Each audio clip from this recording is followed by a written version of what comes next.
Hola a todos, pues mira, hoy vamos a hablar sobre el futuro. De momento tenemos a Raúl, tenemos aquí a Bruno y vamos a charlar tranquilamente sobre qué nos espera, ¿no? ¿Qué le espera a la humanidad en un futuro no tan lejano, digamos, ¿no? En un futuro, digamos, próximo. Tendremos un futuro distópico, tendremos un futuro utópico, tendremos algo realmente maravilloso, la tecnología nos va a llevar a los confines del universo y vamos a ser felices y comeremos perdices o lo que sea. O realmente va a ser todo lo contrario y eso será una especie de Mad Max. No sé, el primero que tenga alguna idea sobre esto, que dispare o que diga la suya.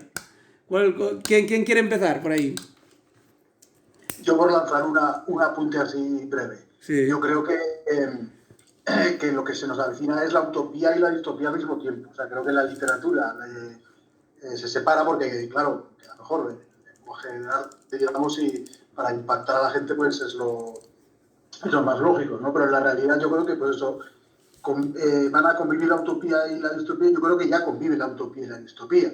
Ujú. Por ejemplo, esto que estamos haciendo ahora era muy tópico hace 30 años, pero Ya. también el que estemos, a través de esto que estamos haciendo, que nos tengan hipercontrolados unas corporaciones como las, muchas veces que son parecidas como las pintan las distopías, pues eso también es distópico. Así que... Ujú. mmm, Sí, sí, bien apuntado por ahí, porque mira, es un buen enfoque, es verdad. Vivimos en una especie de constante distopía-utopía, ¿no? Porque es verdad, están pasando cosas maravillosas, ¿no? Tecnológicamente hablando, y al sí, mismo sí. tiempo esa misma tecnología, es verdad, te va llevando poco a poco a un mundo bastante tenebroso, ¿no? En algunos aspectos.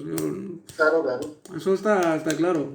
¿Qué dice el Hay Bruno? motivos para maravillarse y para aterrorizarse. Exacto. ¿Y el Bruno qué añadiría ahí? A ver, ¿qué añadirías tú por Estamos, ahí? estamos en directo ya. Sí, sí, sí, ya podemos hablar. Vale, yo no os he escuchado, pero yo diría que el futuro, bueno, es siempre utópico o por lo menos es atópico. No tiene lugar. El futuro surge en las lenguas que conocemos. El futuro, como forma verbal, surge del imperativo en primera persona. Cuando se hace la ayusiva, el mandato, la orden, haz esto. Pues luego eso se puede revertir hacia la primera persona y se vuelve, lo haré, ¿no? Ujú, Que es la forma de un juramento, una promesa. ujú, Entonces el futuro viene a ser una promesa que luego, digamos, pierde ese cariz modal de la lengua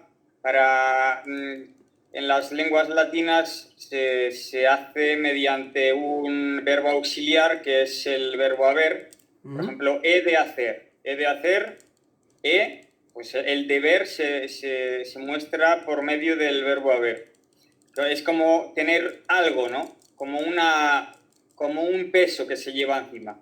ujú, Haber significa tener algo. ujú, Tengo que hacer, tengo algo pendiente, algo que me pesa, un lastre. O sea que el futuro, de hecho, viene a ser pasado, de algún modo. Es un lastre que te ha... El futuro lo que viene a ser es proyectar hacia un momento un compromiso con esto que estamos haciendo ahora mismo. Es ujú, decir, es comprometerse sin necesidad, o con ella, pero eso habrá que tratarlo, comprometerse con algo que estamos prometiendo ahora. ujú. Que estamos viendo en el futuro. El futuro no existe, no se ve nada en el futuro. Los animales viven tan panchos, ellos tan felices, que ni se aburren, no conocen lo que es el aburrimiento. Ahí vemos a los burros durante horas teniéndose sobre sus cuatro patas, moviendo el rabo de lado a lado y rebuznando sin cuidado de lo que ocurra y de lo que no ocurra. De modo que quizá es la orden, el mandato hacia uno mismo, lo que Freud llamaba el superyo, aquello bueno, no que funda el futuro, pero que permite y es la condición de posibilidad de que hablemos luego de futuro. Y bueno, con esta introducción un poco lingüística, os dejo hablar a vosotros. No, genial, genial, porque has aportado ahí un toque filosófico, lingüístico, casi muy divertido, la verdad. Lo del burro, aún me estoy riendo, ¿eh? Lo del burro y moviendo la cola, es que ha sido un momentazo, el momentazo. No, está bien, ¿por qué no? ¿Por qué no enfocarlo también un poco filosóficamente? Está claro. Pero que sí, el futuro de hecho es un compromiso, como tú bien dices, es una esperanza. De hecho es muchas cosas, pero siempre para mí sobre todo, yo te diría que es una loa a la vida, ¿no? Es un poco que más vital o vitalista, o qué más, sí, se puede decir vitalista que pensar en el futuro, ¿no? Y yo creo que nuestra sociedad carece tal vez un poquito de ese lo vital, como dirían los franceses, ¿no? Me has leído la mente, me has leído la mente. Sí, ¿verdad? Tú también lo piensas, ¿no? ¿O qué? ¿Raúl? Por ahí, porque no sé en qué artículo leí hace poco lo de, bueno, algo que se dice mucho, que sí, que en la época que vivimos estamos un poco huérfanos de futuro, de horizonte. Uh-huh. Claro, la incertidumbre es un poco lo que domina todo, ¿no? Y no hay demasiada esperanza, y claro, y como también faltan, lo que digo yo siempre, faltan los grandes relatos, uh-huh. Pues claro, no tenemos lo que es las razones para vivir y la idea de trascendencia, pero de trascendencia no me refiero a inmaterial, trascendencia en esta vida. Uh-huh. O sea, de tener un proyecto a largo plazo, de darle sentido a nuestras vidas, pues sí, estamos bastante huérfanos de eso. De hecho, incluso... Lo esencial, ¿no? Lo esencial de lo que llaman la era posmoderna, parece. Ajá. Porque incluso el hecho de la baja natalidad, ¿verdad? Esa baja natalidad que justamente, digamos, afecta de lleno a nuestro mundo, al primer mundo, ¿no? Occidente, etcétera, puede deberse también a esta carencia, ¿no? ¿No creéis? De creer en el futuro, ¿no? De creer en que hay un proyecto, que hay, en un legado, ¿no? En dejar un legado en esta vida, ¿no? De alguna forma. Claro, habrá otros factores, pero que sin duda que ese es uno seguramente muy poderoso. O sea, que puede interpretarse, sí, la escasa natalidad como un signo de esa orfandad de futuro, del horizonte. Uh-huh. Y esto, bajo vuestro punto de vista, ¿qué sería? Una cosa más, digamos, una falta de visión a nivel más individuos, o es que la sociedad en su colectivo, digamos, falta ese relato que haga que el individuo se anime. O sea, ya sé que es un poco quién ha nacido antes, el huevo o la gallina, pero ¿qué pensáis? ¿Que se retroalimenta? No sé. ¿Cómo lo veis?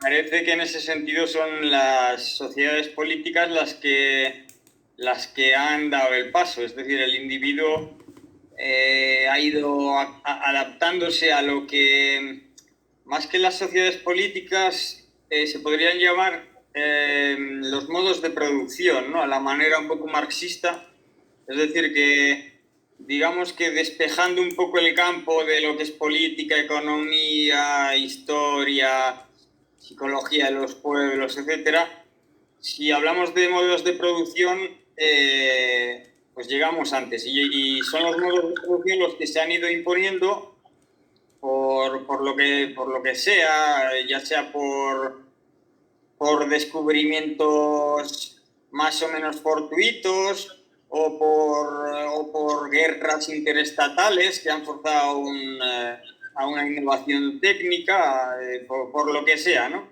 Entonces el individuo en efecto se ha tenido que ir acoplando y en ese sentido habría que poner la carga del lado de los modos de producción. ¿Qué ha provocado esto?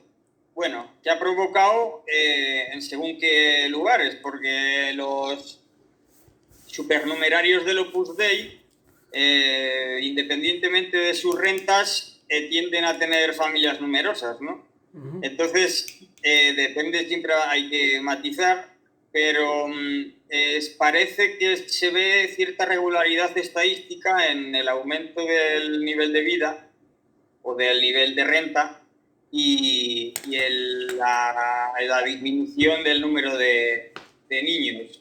¿Por qué puede ser eso? Pues bueno, hay varios factores, como por ejemplo que la mujer trabaja, la mujer trabaja, que quizás tengan el dinero para dedicarlo al ocio, es arriesgada esta. Bueno, otra de los factores es el aumento de la esperanza de vida, la baja mortalidad durante el nacimiento. Este es un factor que lo explica por la vía negativa, porque quiere decir que antes, por mucho que se tuvieran muchos hijos, también morían muchos. Entonces era como una estrategia. En ecología hay dos tipos de estrategias, que son estrategias R y K. Pues una de ellas consiste en tener muchos hijos para que alguno de ellos subsista. No se trata de tener muchos, sino de que alguno de ellos subsista. Entonces, como los renacuajos, las ranas, pues tienen muchos para probar, pues para probar suerte, ¿no? Como, digamos, la puntería es baja, pues entonces tiras más dardo. Entonces hay muchos factores de esos. Ahí hablaríamos de una estrategia pura y dura, una estrategia casi natural, a la cual no podemos escapar. Mira, eso me recuerda, hace muchos años, a mí es una pequeña anécdota personal muy tonta, pero que os va a hacer reír probablemente. O sea, pues, yo tuve una especie de castigo por parte de la administración que consistió en que me castigaron a trabajar de jardinero durante 2 meses gratis, ¿vale? Tuve que trabajar de jardinero y tal por el municipio, ¿vale? Y entonces tuve que asistir obligado a cursos de biología que estaban relacionados con la jardinería de alguna forma. O sea, nos hablaba una tipa de Extremadura, me acordaré siempre, muy maja ella además, y nos hablaba de cosas, pues eso, de biología, de flores, de plantas, etc. Y una cosa que se me quedó a mí en la cabeza, fíjate, de eso te hablo de hace ya 20 o 20 y pico de años, o 30 quizás ya. Y se me quedó en la cabeza una cosa que dijo, que nos enseñó, hablando de flores, de orquídeas y de cosas por el estilo. Ahora no he recordado exactamente, si alguno de vosotros sabe un poquito de esto me rectificáis. Decía que había una flor, en particular, tal vez sea una orquídea muy sofisticada, que vino a explicar que cuando más sofisticada es la planta, digamos, más vivía, menos necesitaba reproducirse, digamos, de forma bestia, así con el polen ahí a saco y tal y cual, sino que era una reproducción muy complicada, crecía muy lentamente y vivía muchos años. O sea, cuando más complejo era una cosa, más tiene tendencia a vivir muchos años y a reproducirse poco. Cuando más sencilla es una cosa, cuando menos... digamos, pues entonces la estrategia es reproducirse a saco, que algo vivirá, ¿sabes? Y eso me llamó mucho la atención y mira, me lo has recordado, me has hecho que me salga esto un poco. O sea, tal vez vivimos en una sociedad, si lo extrapolamos de nuestra sociedad, demasiado avanzada, tal vez, para sobrevivir en gran número o algo así, o no sé qué pensáis. Me he hecho un poco de lío, pero creo que se ha quedado claro, ¿no? Sí. Bueno, no sé si quiere decir Raúl algo. ¿Tú qué dirías, Raúl? Yo me he quedado antes con lo que decías de si son las sociedades políticas las que han marcado el camino a, digamos que claro, que las masas se han visto arrastradas, ¿no?, por los grandes procesos de la modernidad, ¿no? Por el Estado de la Nación, la Revolución Industrial, en fin, no sé, pero es que hemos saltado un poco de temas, ¿no? Porque estábamos con lo de si teníamos un relato, una causa, un horizonte, ¿no? Y estamos relacionándolo con la natalidad. Ya me he perdido un poco si estamos hablando de estrategias reproductivas o de horizontes vitales. Sí, no, claro, porque al final, si te fijas, todo se toca, Pues fíjate la entrada que tuvo Bruno antes, ¿no? O sea, es una entrada espectacular, ¿no? O sea, de repente yo quería hablar de cosas como muy tecnológicas, muy de futuro y tal y me lleva casi a Platón un poco más, ¿no? O sea, quiero decir que nos ha llevado ahí a la filosofía pura y dura y tal, ¿no? Y está bien, y ahora pues de repente yo me he ido por el tema de la estrategia reproductiva. Pero está bien que hayas sacado lo de la complejidad, porque en efecto yo creo que el futuro, digamos que, bueno, tú lo asocias a la vida y a la complejidad. Sí. Es decir, que el futuro, cuanta más renta se tiene, más planes se hacen, evidentemente. Más planes y más definidos, ¿no? Con lo cual más complejos también. Claro. Es decir, puede tenerse solo un plan, como pueda ser un niño o dos, o ninguno, pero están más definidos, mientras que antes, digamos, las cosas se iban haciendo ellas solas, de algún modo. La norma venía de otro lugar, no era tan consciente, no se representaba tanto por ejemplo, ya sea en el arte o en las tradiciones orales. No, si vamos retrocediendo en el tiempo, el futuro y los planes se han ido representando de formas más rústicas a medida que remontamos en el tiempo. Es decir, que antes, en la prehistoria, pues no sabemos exactamente cómo se lo representaban, pero evidentemente en la medida en que tuvieran un lenguaje, pues seguramente hubiera una tradición oral. Pero claro, cuando tenemos contacto con tribus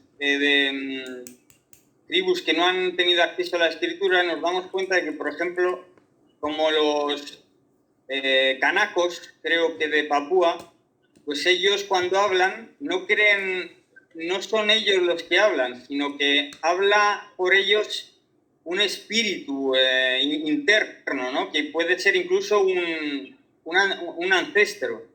Es decir, que en ese sentido podríamos decir que para ellos era mucho más simple. Las cuestiones de futuro eran mucho más simples porque se daban por añadidura. No eran siquiera ellos, no tenían noción de persona. No eran ellos los que decidían o dejaban de decidir. Sin embargo, nosotros estamos constantemente haciendo planes y el mayor peligro que nos acecha es el horror vacuum, ¿no? El horror al vacío, el que no tengamos nada que hacer. Entonces, si no tenemos nada que hacer, bueno, pues hay varias opciones. Pero claro, el que de ese horror nos salve el futuro y los planes, y extrapolar eso a que eso nos da la vida porque nos ha salvado del aburrimiento y el vacío, yo creo que has dado un salto porque no necesariamente lo veo yo así. Es decir, hay veces que la vida y la alegría y estas cosas que no se saben muy bien definir porque son palabras bastante borrosas, pero que más o menos todo el mundo tiene una idea de ellas, o varias ideas incluso, y contradictorias incluso, innecesariamente contradictorias, pero la vida sería más bien un haber soportado ese aburrimiento, haber enfrentado ese aburrimiento sin caer en la tentación de hacer planes, sin caer en esa tentación, y darse cuenta de que el aburrimiento mismo era un plan. Es decir, el aburrimiento no era tal más que porque nosotros teníamos una tal cantidad de planes en marcha que nos impedían, digamos, ver que el aburrimiento lo único que hacía era abrir otras posibilidades. Es decir, una vez se acepta el aburrimiento, esos planes pueden deformarse totalmente y cobrar otro cariz totalmente diferente.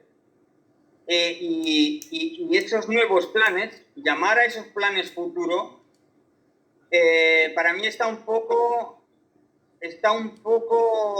desplazado, ¿no? Está exactamente, no es exactamente la palabra que habría que utilizar. Porque, por ejemplo, a un artista cuando está tocando en el piano, que se encuentra aturullado y no encuentra la manera de sacar bien un motivo musical y tal, o una fuga, pues a veces es por la noche, cuando está durmiendo, es decir, cuando no está haciendo nada, cuando no está planeando ni planificando nada, cuando se le ocurre.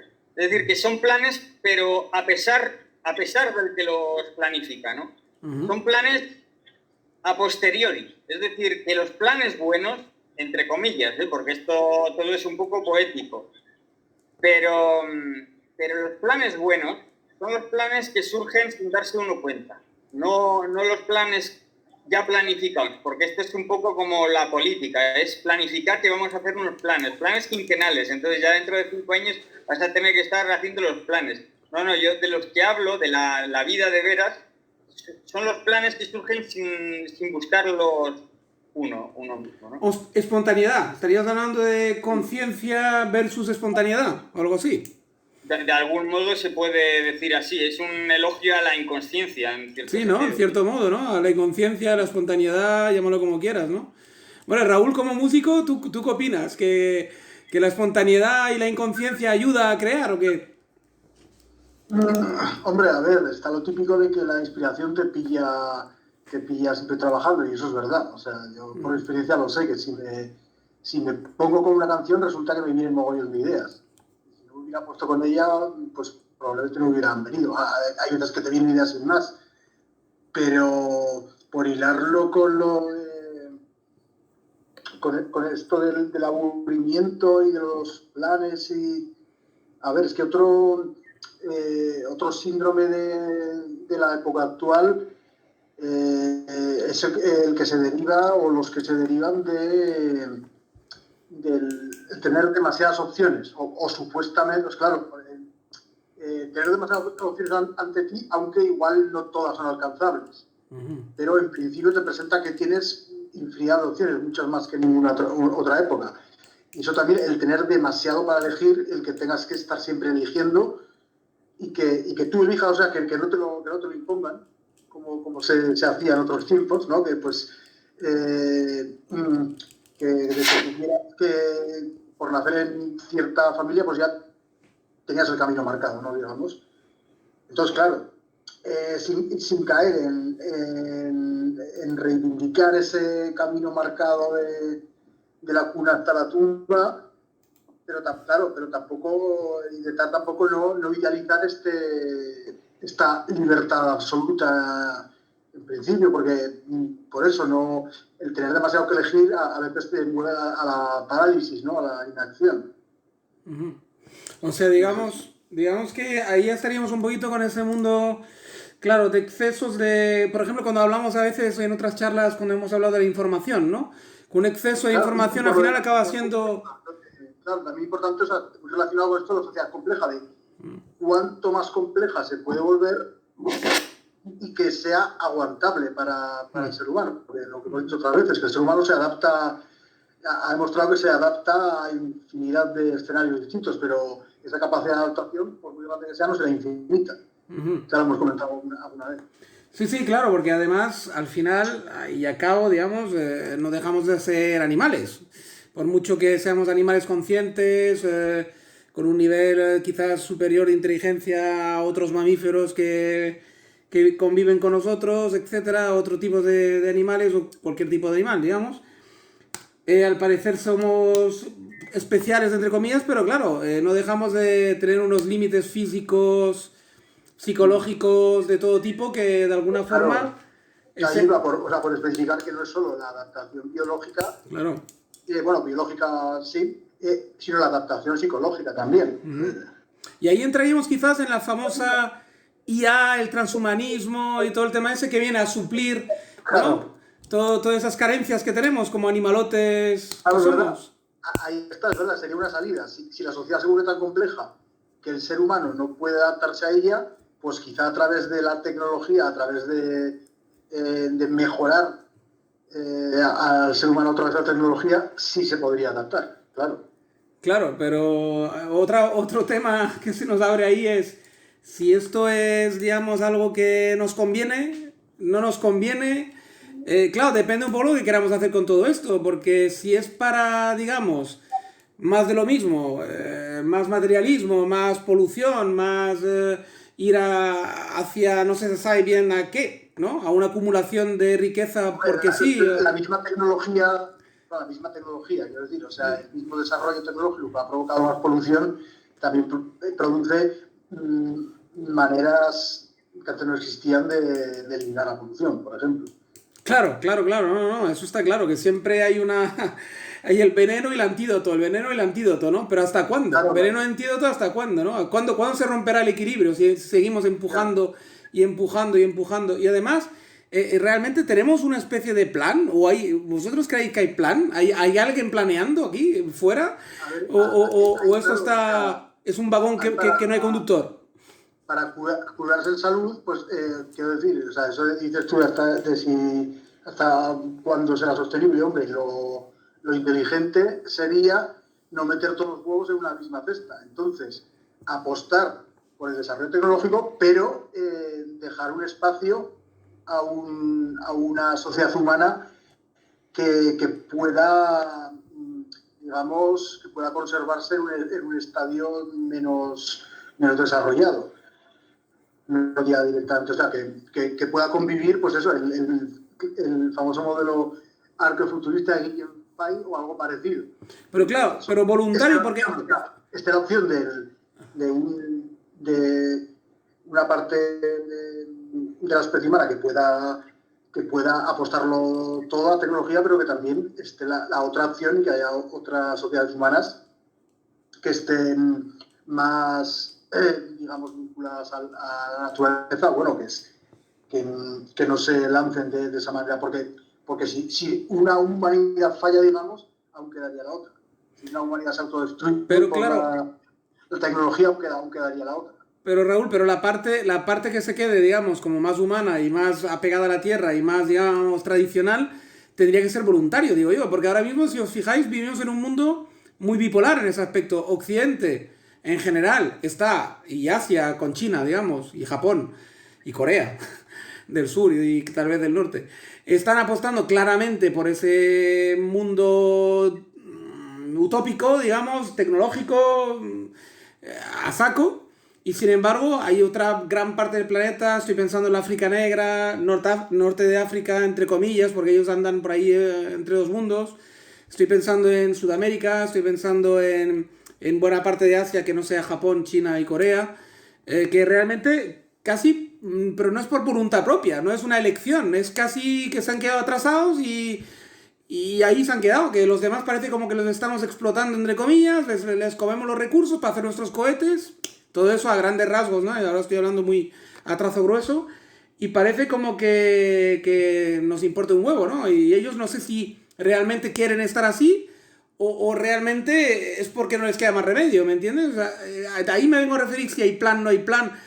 Es decir, si hubiera alguien que planifica todo esto, no tendría por qué ocurrir necesariamente de esta manera que está ocurriendo. No sé qué os parece. ¿O qué? Sí, que estamos hablando muy en trazo grueso y muy, ¿cómo decir? En unas hipótesis de un futuro, bueno, o sea, quiero decir, estamos hablando en general, es decir, claro, o sea, sería bueno que no meter todos los huevos en la misma cesta y que hubiera una parte de la especie humana que todavía no se lanzara al proyecto transhumanista, digamos.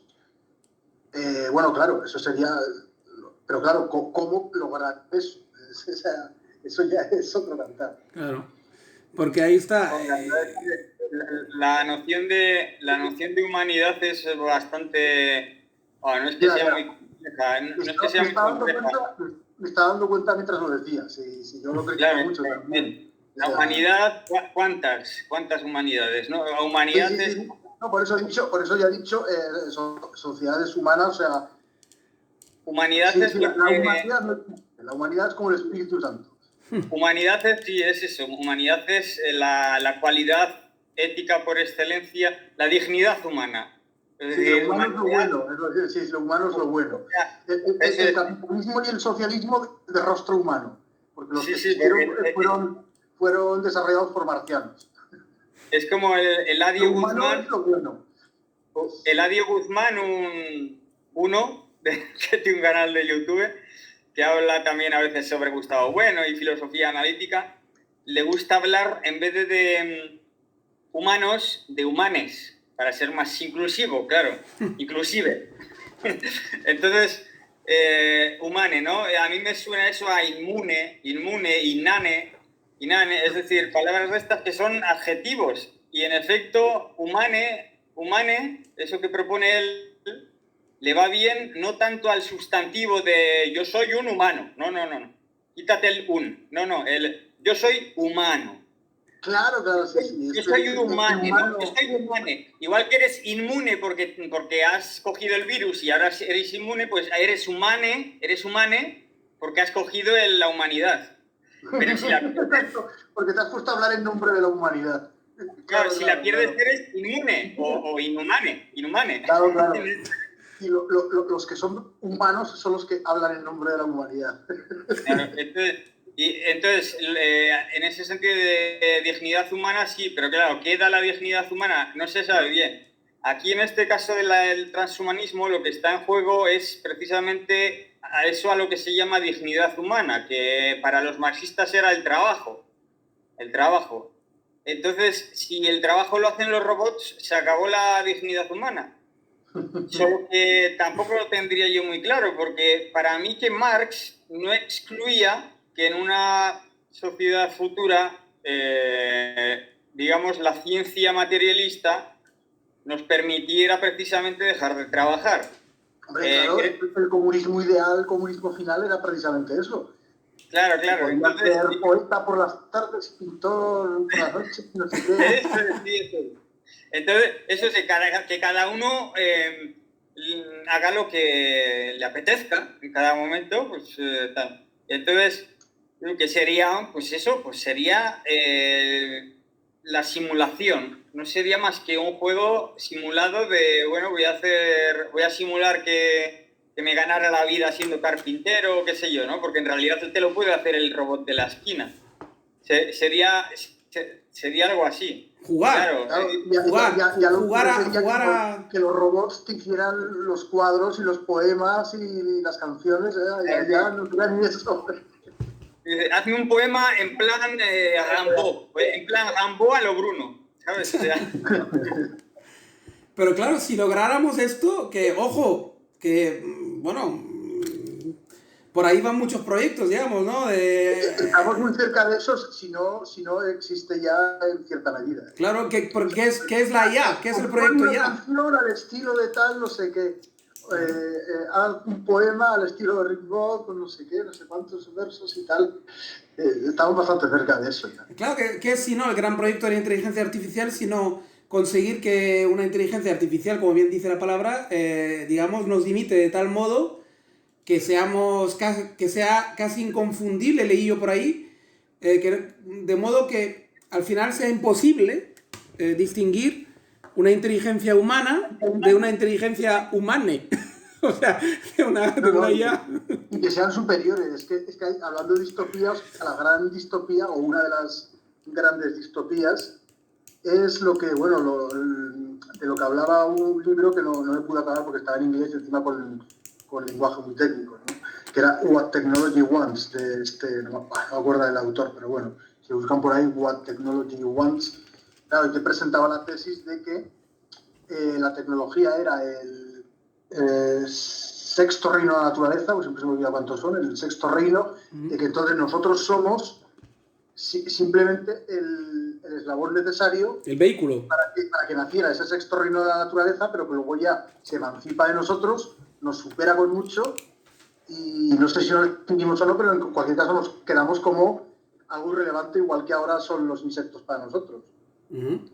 Hombre, ¿qué quieres que te diga? No está mal pensado, ¿eh? De hecho, yo en el ensayito ese que escribí, algo de eso digo, más o menos, que es una de las posibilidades, cuando hago mis conclusiones, una de las posibilidades que contemplaba, de hecho, ¿no? Que al final seamos un poco un tonto útil, es decir, nos creemos el summum de la creación y a lo mejor somos un grado intermedio en lo que tiene que venir después de nosotros, que nos superará por mucho, ¿no? Que nos multiplicará por 10. Perfectamente podrían existir eso, unos seres a los que nosotros fabricaremos, creamos al principio, pero que luego ya se fueron desarrollando a sí mismos, mejorando a sí mismos, y que claro, que nosotros acabemos siendo pues tan irrelevantes como los insectos para nosotros. Bueno, o tan irrelevante, entre comillas, como los prehistóricos que vemos de las cavernas, o sea, como los que imaginamos que había antes que nosotros, que los miramos un poco por encima del hombro, ¿no? Cavernícolas los llamamos, ¿no?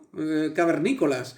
Pues imagínate, vamos a imaginar una especie de vida artificial creada por nosotros al principio, porque haya evolucionado de tal modo que ya no nos respete como creador, digamos, que hablen de nosotros, del siglo XXI, como esos seres, yo qué sé, estúpidos que andaban por ahí todavía con pelos y con historia y comiendo cosas orgánicas y haciendo barbacoas, estas salvajes, matando vacas por ahí. Un ser asqueroso que come y caga. Exacto. Se pasaban la vida cagando y de tanto en tanto vomitaban y cosas y se ríen de nosotros y se rían de nosotros a carcajada limpia. O sea, ¿por qué no, no? No sé cómo lo ves tú, Bruno. Tú no. Acabo de degradarte a eslabón inútil. No, es algo necesario, pero... Sí, necesario, pero... Entre la humanidad y Jesucristo. ¿Cómo? ¿Eh? No he entendido bien eso último. Yo soy que me parece muy bien que me reduzca a eslabón. Yo soy un eslabón entre Jesucristo con las barbas que me gasto y la humanidad. Pero que sí, no, eso que describías parece que tiene algo de distopía ecologista de rumiantes, ¿no? Al final se van a convertir en vacas comiendo hierba todo el día y solo que va un poco, digamos que eso es como demasiado abstemio. Sin embargo, lo que vemos es que con lo que nos encontramos es con un pack, no solo el ecologismo, sino también el LGTBI plusismo. Es decir, que las perversiones, como se llamaban antes, que decía Lacan que perversión no es porque sea algo malo o bueno, sino porque es una versión diferente del père, que en francés es del padre, es decir, son una versión del padre, ¿no? Y que el padre sería en realidad la base de la civilización. Entonces, si lo que se nos conduce con esa distopía ecologista y utópica es a una nueva especie superior, pues sería una especie de rumiantes, de vacas, una especie de vacas perversas, pero perversas no como algo malo, sino porque de hecho de tanta profusión de perversiones, al final se disolverían y dejarían de existir. Dejarían de existir. De hecho, se volverían partenogenéticos, es decir, que tendrían los hijos ellos solos, de una célula suya sin necesidad de cópula sexual, tendrían hijos tranquilamente porque, pues sí, esa sería la última perversión de todas sería el narcisismo. Es decir, que cada cual tiene sus hijos y listo, ¿no? Y bueno, y al final acabaríamos como bacterias en realidad. Es decir, que por ahí va la vía de la evolución, porque no ya la evolución, pero la civilización tiene mucho que ver con el padre, con la historia y con la historia y con la herencia, ¿no? Con la herencia. Es decir, sociedades matrilineales no las hay en la historia, son prehistóricas. Y si hay alguna, pues ya me ocuparé yo de refutarlo. Entonces, no, quiero decir, la civilización, la escritura y los estados y los imperios y todo esto se basan en la figura paterna, como no puede ser de otra manera. La figura paterna porque es el número 3, el número de la dialéctica. El padre es el que corta la unión entre el hijo y la madre, el que rompe la unión narcisista entre el hijo y la madre, la unión perversa del niño que piensa que el placer no tiene contrapartida, ¿no? Que no hay una contrapartida de frustración con respecto a ese placer. Entonces el padre es la realidad, el principio de realidad y el principio de civilización.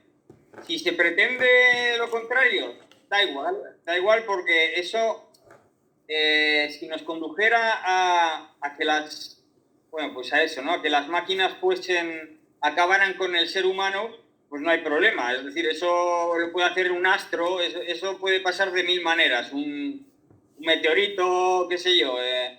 Un COVID. O los milenios y milenios que quedan por venir y millones de años que acabarán con el planeta Tierra. Es decir, eso se puede hacer de 1000 maneras. Entonces, pues no hay problema si se pretende hacer así, pero que se sepa que no es la civilización lo que nos espera por ahí. Otra cosa es que esos robots cobraran conciencia, que es un poco lo que se llama la singularidad, ¿no? De llegar a la singularidad, que los robots cobraran conciencia. Vamos a ver, para eso primero habría que definir conciencia, porque eso no lo sabe ni Dios lo sabe. O sea, Dios es inconsciente de lo que es la propia conciencia. Y bueno, yo no creo que lleguemos a que los robots cobren conciencia. Esto es lo de la máquina de Turing, es lo de la máquina de Turing, ¿no? Que tú no puedes distinguir a una máquina de una persona. En ese sentido, que tú no puedas... Claro, en ese sentido, que tú no puedas distinguir entre una máquina y un ser humano, eso no quiere decir que esa máquina sea un ser humano, que esa máquina tenga conciencia. Correcto. Entonces, es algo que jamás en la vida lo podremos... Pero ojo, pero acabas de entrar en una contradicción muy grande. Acabas de decir que la conciencia no la conoce ni Dios, y sin embargo estás haciendo un distinto ahora entre ese ser que has dicho puede ser humano pero no tener conciencia. O sea, parecer humano pero no tener conciencia. Por lo tanto, admites que el ser humano es conciencia. No. Iba a ir, claro, porque iba a proseguir, pero ahora... Ahí te pillaba, ¿eh? Pero, a ver, está bien que me cortes, porque si no esto es un monólogo, pero sí, me has hecho un poco la zancadilla y tengo que echar la vista atrás. Pero sí, vamos a ver, tú no puedes distinguir entre un robot y un ser humano, ¿vale? Pero tú lo intentas al menos. O sea, tú intentas distinguirlo. El robot igual...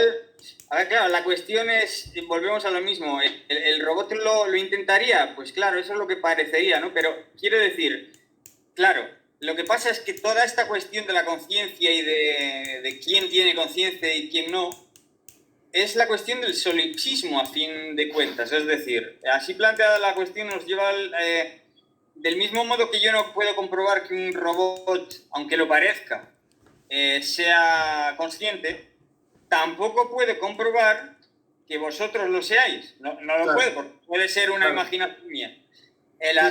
Puede ser que lo típico, además ayer lo hablaba con un colega, es lo típico, puede ser que tú seas la única persona que existe en esta Matrix, en esta simulación en la que estás, en ese sueño, lo que sea, tú eres la única persona consciente y nosotros somos creaciones de tu conciencia. No, bueno, es al revés, no me acuses a mí, eres tú el único. Eres tú el que estás... Hombre, claro, para mí yo sería el único porque yo me siento consciente, claro. Entonces no me cargues en el muerto, no te jodes. Desde tu visión podrías ser tú el único consciente. A mí no me jodas, yo estoy muerto. Pero vamos a ver, la salvación a la paradoja es cierto que no se puede salir de... Vamos a ver, la cosa es que el solipsismo es imposible. No es que tú puedas demostrar que haya conciencias fuera de ti. Lo que puedes demostrar es que el solipsismo es imposible. ¿Por qué? Porque si yo soy lo único que hay, yo soy todo. Pero al mismo tiempo yo no sé lo que soy. Es decir, que hay cosas que yo no lo sé todo. O sea, falta algo. ¿Cómo voy a ser todo y a la vez faltarme algo? Es decir, ser infinito. Es que no puede ser todo. O sea, quiero decir, solipsismo sería como en un contexto concreto. O sea, serías todo en la simulación que estás viviendo, igual que eres todo en el sueño que estás teniendo, que aparecen otros personajes. Entonces, si seguimos con la historia esta, resulta que el solipsismo es imposible, por lo tanto debe de haber conciencias por ahí, quiero decir, que esto debe ser algo general, esto de la conciencia. No, claro, pero que es compatible, o sea, es compatible. Tú puedes estar viendo una simulación en la cual eres tú el único consciente, pero fuera de esa simulación hay otras conciencias, por supuesto. Y claro, y entonces... Pero claro, conciencia, es que ahí está, o sea, es que, perdona, esto es, claro, conciencia. O sea, conciencia realmente, ya la vamos a unas alturas enormes, pero bueno. No, puede haber varias conciencias, claro. O sea, tú dices, el solipsismo imposible. Yo pregunto lo contrario. O sea, ¿es posible que haya varias conciencias? Yo recuerdo siempre lo de Spinoza, de que todas nuestras conciencias son fragmentos de la conciencia divina. Sí, porque Spinoza era judío, entonces eso lo he cogido de las enseñanzas cabalísticas, supongo. Pero, a ver, hay una cosa que yo me he quedado un poco bloqueado ahí, Raúl. A ver, ¿cómo puede haber varias conciencias? ¿A qué te refieres exactamente? Claro, es que también pensándolo desde cierta perspectiva parece, o sea, que la conciencia es solo una. ¿Pero por qué ha de ser una? Es que no sabría explicarlo, pero es algo que es decir, os cuento mi teoría de la conciencia para centrarnos. De corrientes así gnósticas y tal, así rollos espiritualoides. No, bueno, está bien el desvío que te ha dado. Hemos empezado con el futuro y hemos acabado con la conciencia. Pero bueno, está muy bien porque va muy relacionado con la inteligencia artificial y tal. O sea que no estamos demasiado fuera del tema en realidad. Pero está bien ese cariz, ¿eh? A mí me ha encantado de todas formas, ¿eh? Una frase. Tira. Para lo de Raúl, la justificación, aunque habría que desarrollarla, sería: solo hay una conciencia por la misma razón que solo hay una realidad. Es decir, realidades no hay muchas. Entonces, conciencia solo puede haber una. ¿Por qué? Porque ese es percipi, es un poco lo de Berkeley, es decir, que lo que es lo percibido. Es decir, y tú lo percibes y entonces eso quiere decir que solo existe lo que es percibido. Entonces, si tú no percibes... El hecho de tener conciencia ya es como... Claro, te hace sentir como el único ser consciente, o sea, como lo que decías tú del solipsismo, o sea... Si solo el hecho de tener conciencia ya te sitúa... O sea, el ser con conciencia se percibe como el más importante, el único. Pero eso es una impresión. Eso es una impresión que tú tienes cuando tú experimentas la conciencia en ti. Pero tú sabes muy bien, pero tú eres muy consciente... El mayor, o sea, la conciencia es el mayor problema filosófico, el mayor problema en general. Pero tú eres muy consciente que los otros seres que te hablan, digamos, están gozando de la misma experiencia que tú. O sea, es decir... Sí, lo creo porque si no sería para volverse loco, si no lo creyeras. Claro. En el mundo tienes que creer eso, que la realidad es real, más o menos, que no te engaña demasiado los sentidos y que las otras personas también tienen conciencia, claro. Claro, evidentemente. Entonces, de alguna forma, lo que sí que hay que concluir, o hay que debatir, mejor dicho, sería más bien que la conciencia, digamos, humana... ¿Cómo es posible que varias personas a la vez, millones de hecho, se sientan conscientes? O sea, si lo piensas, no te provoca un problema eso. No, a mí no me provoca un problema en el sentido de que lo veo como algo natural. ¿Cómo es posible yo qué sé, que el planeta Tierra exista, que la vida en ella haya surgido? ¿Cómo es posible que haya tantos árboles? Pues sí, porque ahí te lo demuestra. Esto es lo más complejo del mundo, o sea, No, bueno, es complejo si lo quieres meter tú complejo. Quiero decir, complejo no. O sea, complejo, lo es. No es que sea complejo, es que es inextricable, ¿no? No, pero son limitaciones que nos ponemos nosotros. O sea, eso de que una cosa es inexplicable, inabarcable. O limitaciones que tenemos, no somos capaces de comprenderlo. O limitaciones que nos autoimponemos. Pero la cosa con el transhumanismo es que si fuéramos capaces de darle conciencia a un robot, los robots a su vez podrían ser capaces de darle conciencia a otras cosas. Y así hasta el infinito, todo el mundo entero podría cobrar conciencia, siguiendo esa lógica. Es decir, si descubrimos la fórmula de la conciencia, si es que se pudiera plantear la cosa así, entonces el mundo, o sea, sería eso como una plaga viral de tecnólogos, de materia tecnológica. Pero yo te contradeciría en una cosa, Bruno. Y si esto ya no fuera, o sea, vamos a ver si consigo articular la frase. Y es que a lo mejor ya es así. Es decir, ya la conciencia es un producto a lo mejor muy común en el universo y es un producto de lo más sencillo, de lo más normal. Para mí debe ser que soy judío, pero para mí la única forma de entender la conciencia es pensarla como fragmentos de la conciencia divina, de la única conciencia. Es la única manera en que puedo entender. Es muy religioso esto, muy religioso, efectivamente. Pues es que me sale, o sea, es que te lo digo será por lo que sea, pero... Es poco materialista. Por los límites de mi comprensión, no sé, pero es la única manera en que me puede resultar comprensible y... Abarcable. Sí. En tu mente. No sé, comprensible, sí, traducible. La única manera en que expresable. ¿Qué diría un hispanoamericano? La única manera en que me hace sentido es que nuestras conciencias sean fragmentos de la única conciencia. Es tu forma de expresarlo, digamos, tu forma de conseguir de alguna forma plasmarlo. Bueno, ¿por qué no? De darle sentido, sí. Sí, darle sentido. Bueno, ¿por qué no? No te digo que no. Algo de sentido, no todo, pero algo. Mi apuesta es que la materia de la que todos estamos compuestos y nos rodea y todo es materia al final, porque todo es materia, energía, es lo mismo al final, son dos expresiones de la misma cosa. Al final, yo creo que la conciencia es inevitable. Yo es lo que propugno, es mi tesis, es la que siempre, de hecho, he dejado por escrito. Es que a mí me salen los temas típicos. ¿Es posible un universo inconsciente? O sea, antes de que nosotros surgiéramos. No, es que es imposible. Para mí es imposible. Es difícil imaginar un universo inconsciente. Para mí es imposible, yo también. Tú y yo ahí estamos conectados. Lo que ocurre, creo que la única diferencia es que yo no creo que sea algo excepcional, ni que haya una conciencia universal que luego nosotros seamos fragmento de esa conciencia. Yo simplemente pienso que la conciencia surge, pues igual que surge un árbol en la tierra, cuando si es fértil. Pero si surge, entonces... Si es fértil. No había conciencia. O sea, un momento no hubo millones y millones de años en los que No. Perdón. Eso es la suposición de que haya habido un Big Bang y de que antes del Big Bang no hubiera nada. Claro, pero todo eso es que yo no lo compro. Siempre ha habido conciencia en un lado o en otro. Claro, exacto. Yo no lo compro esto. Yo no compro que ha habido un comienzo ni que va a haber un final. Es verdad. Si no se mantiene para nada. Todo lo que estoy diciendo no se mantendría, ¿eh? O sea, tiene que haber una coherencia. Pero luego yo tampoco lo compro. O sea, a mí me está... con lo complicado que tiene, con lo complicado de comprensión, es lo de la infinitud.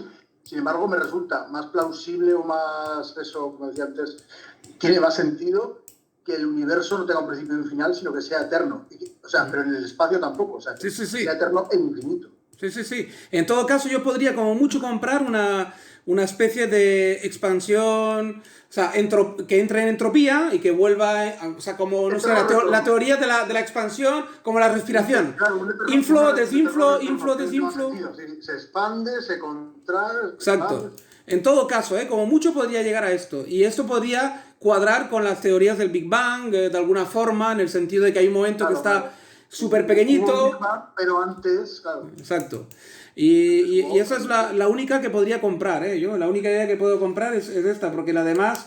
Es que no, o sea, lo de la nada, lo siento por los judíos, lo siento por quien la haya inventado, eso de la nada, pero yo no lo compro. O sea, no... Para mí la nada no... No. Claro. Es completamente... O sea, esto es una cosa que... Ya sé que ya entramos en debates hiperfilosóficos, súper abstractos, pero en fin, nos ha llevado ahí, pues, bien hallados, ¿no? Mira, Rasputín, a ver si nos saca del entuerto. Pero algo también la pregunta de... Si es que ya lo he preguntado, te manda un mensaje diciendo, bueno, ya habrá mandado por aquí el enlace, no sé qué. Sí. Y subo más arriba. Mira, me tienes que perdonar, Enrique, porque no te lo vas a creer, pero el móvil lo he extraviado hoy. Precisamente ahora, hace 3 horas o 4.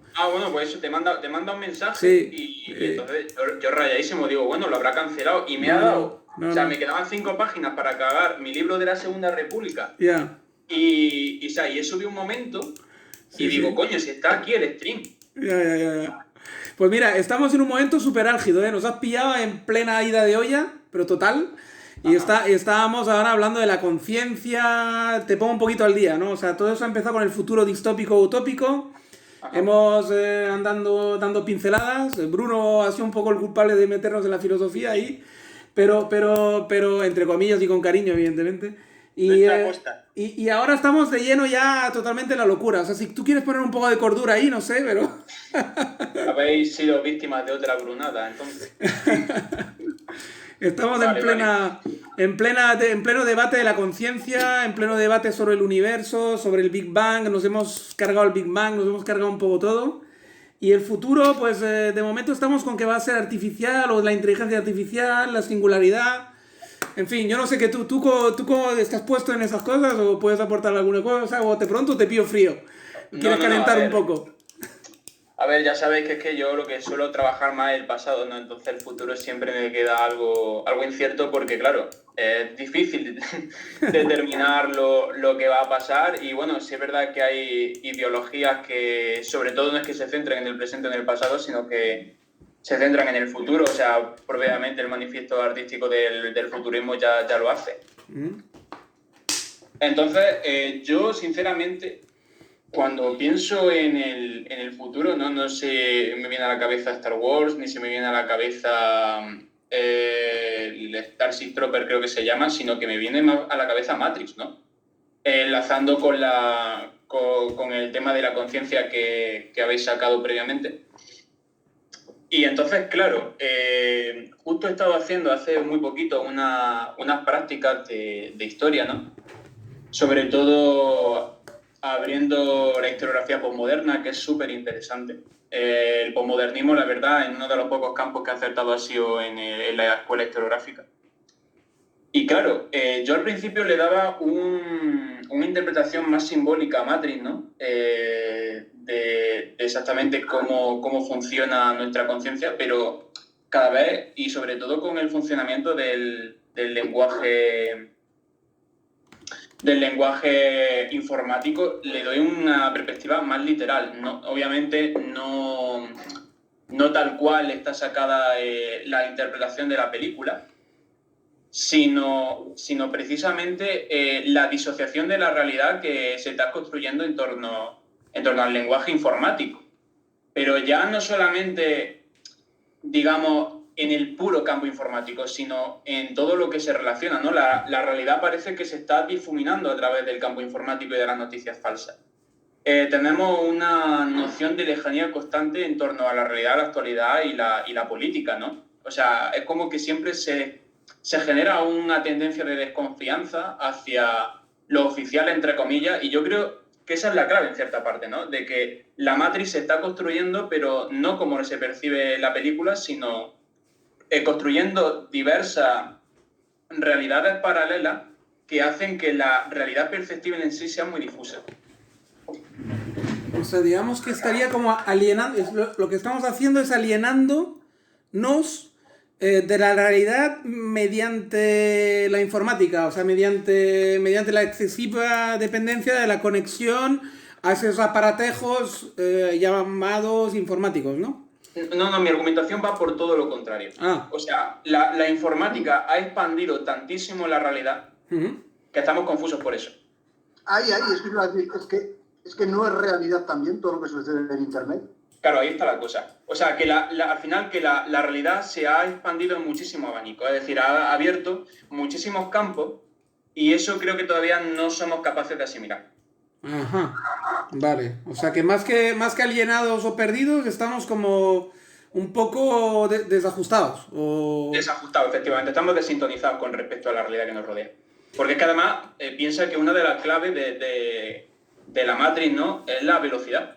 Es decir, nosotros estamos ahora en disintonía con la velocidad por la que la información se construye y con la realidad se construye. O sea, antes, al ser la tecnología más asimilable porque no era tan veloz, nosotros éramos capaces de incorporarnos mucho más rápido, pero ahora no solamente la herramienta tecnológica, ya el uso tecnológico que sería lo más literal, sino ya de por sí la propia información y las propias percepciones de la realidad van mucho más rápido de lo que nosotros podemos asimilar hasta ahora. Ajá, interesante enfoque.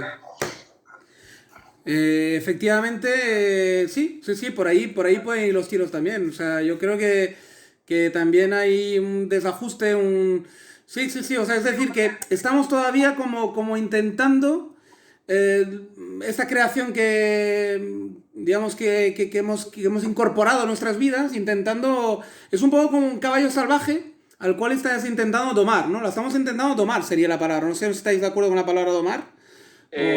Más bien creo que al contrario. ¿Sí? Pero podría ser, claro. Sí. Sí. No sé. Fíjate una cosa. Todavía no se ha asimilado la muerte de Dios. O sea, si todavía no se ha asimilado la muerte de Dios, es decir, en el concepto nietzscheano de la palabra, no la interpretación más realista de ello, ¿cómo vamos a asimilar, cómo vamos a encajar la hiperrealidad que nos rodea? Ajá. Ya, bueno. Lo cierto es que la realidad siempre es una hiperrealidad, porque en el seno de la realidad está la distinción entre apariencia y verdad, o fenómeno y realidad. Es decir, que la realidad en sí no es una verdad desvelada como en Heidegger, el ser, ¿no? El ser para la muerte, el ser ahí, el Dasein. No, la realidad no es algo desvelado, que hayamos desvelado, sino precisamente son solapamientos. La realidad es mentira, se podría decir de algún modo. Es decir, la realidad lleva en sí su propia contradicción. Entonces, decir que la realidad se ha extendido y que hay un desajuste sería obviar que eso lo ha habido siempre. Es decir, el desajuste con la realidad es constante, es la definición misma de la realidad. La realidad de una cosa se entiende como que esa cosa sea lo que es. Salvo que eso es imposible, una cosa no puede ser lo que es. Por varias razones, pero primero porque para ser lo que es tiene que referirse a lo que no es. Y entonces para definir el ser hay que definir el no ser. Y más cuestiones de esas, ¿no? Y por el tema del tiempo, es decir, que el tiempo hace que cómo ha hecho una cosa para pasar de ser A a ser B, que ha sido entre medias C, y entre medias de C y A que ha sido D, y entre medias de D y A, y así hasta el infinito, ¿no? Entonces lo que hay es una huida al infinito. Heráclito, ¿no? Sí. Estabas heracliteando. Claro, que solo se resuelve pues por la mentira, que es la realidad. La realidad, en tanto que mentira, es una función. Es lo que los materialistas dirían un hecho. Vamos a ver, nosotros somos materialistas porque nos basamos en los hechos. Estos son los hechos, verum est factum, la verdad que se puede hacer. Eso es la realidad. ¿Por qué? Porque hecho es un participio pasado de hacer, de hecho, de que ya está hecho, de que está pasado, es decir, que está muerto. Y eso es la realidad, algo muerto que ya no existe. Si vamos por los presocráticos, el ser solo puede ser uno, que enlazaría con lo que decía yo de la conciencia, solo puede ser una. Sí, pero bueno, ahí yo creo que Enrique... El razonamiento, ¿no? Yo creo que la aportación de Enrique, claro, digamos, bueno, el Bruno ahí ha sacado una cosa que está bien, a Bruno Style, ¿no? Pero que yo creo... También son una mierda, son un coñazo, pero es de lo que está hecha las cosas. Sí, tú has querido dar un punto ahí de la realidad y la has metido ahí un poco de todo, etimología, filosofía, tal, vale. Pero yo creo que Enrique iba por otro lado, digamos, de alguna forma, ¿no? Y sí que el apunte que ha hecho a mí me parece interesante en la medida que aportaba ese enfoque, digamos, Me ha interesado mucho lo de expandir la realidad, la hiperrealidad. Claro, la hiperrealidad, es decir, que claro, que todo esto es difícil de asimilar, ¿no? Están pasando muchas cosas, muy, muy velozmente. La velocidad, a mí me ha gustado el concepto de la velocidad.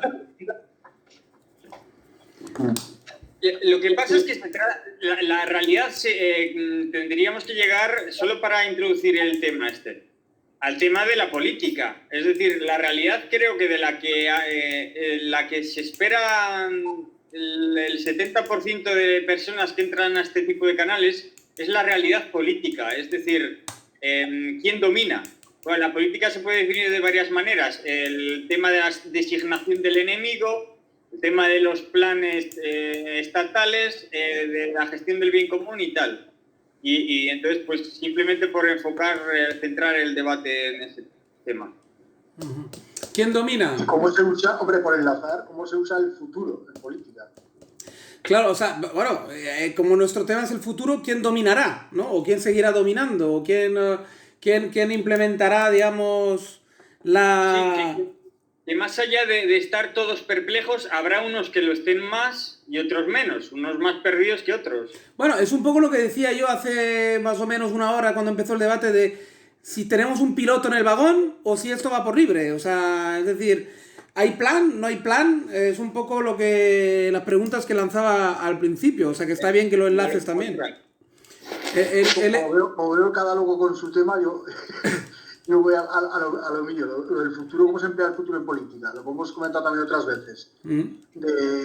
¿Hasta qué punto, por más muerto que esté la filosofía, digamos, la filosofía progresista, el progresismo en su vertiente filosófica, por más muerto que esté, a nivel de cultura popular, a nivel del marketing, y especialmente del marketing político, cómo sigue estando perfectamente vivo?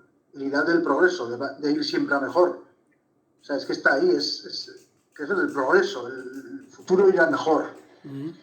Pero claro, o sea, pero todos te van a defender ir a mejor, claro, pero sin embargo, yo qué sé, los partidos que no se dicen progresistas, bueno, nadie se va a decir no progresistas. Sí, yo estoy a favor del progreso, claro, todo el mundo. No vas a estar, es como estar a favor de la muerte, de la vida, no sé. Estar a favor de que las cosas mejoren, ¿no? Pero claro, en la izquierda sigue estando, los partidos de izquierda siguen empleando esa idea fuerza del progreso, de seguir avanzando, porque es el curso, la historia, la fecha de la historia que va para adelante, que va para mejorar. Aunque ellos se lían muchas veces en cosas muy pedestres, ¿no? Como mucho de... Bueno, pues para ellos ir para adelante, para un progresista al uso, puede ser que...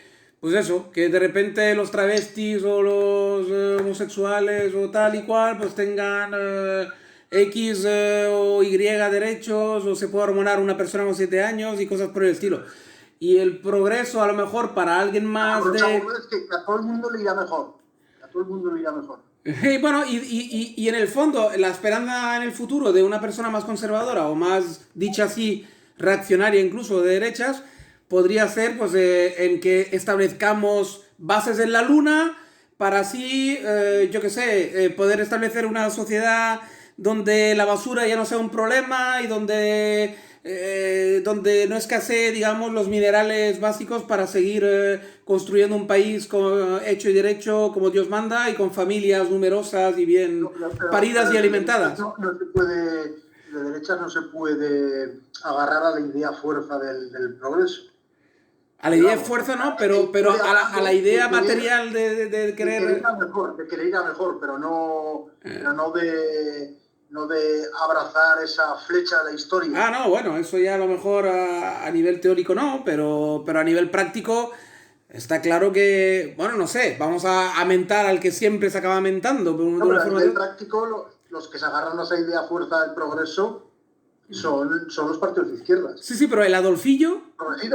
Porque cuando no tienen nada sustancial que decir, nada sustancial que proponer, nada que realmente les diferencie de forma muy tajante de los contrarios, pues lo único que venden es esa fantasmagoría del progresismo. Del humo. Un gobierno de progreso, un gobierno progresista. O sea, que va para adelante en vez de ir para atrás. Sí.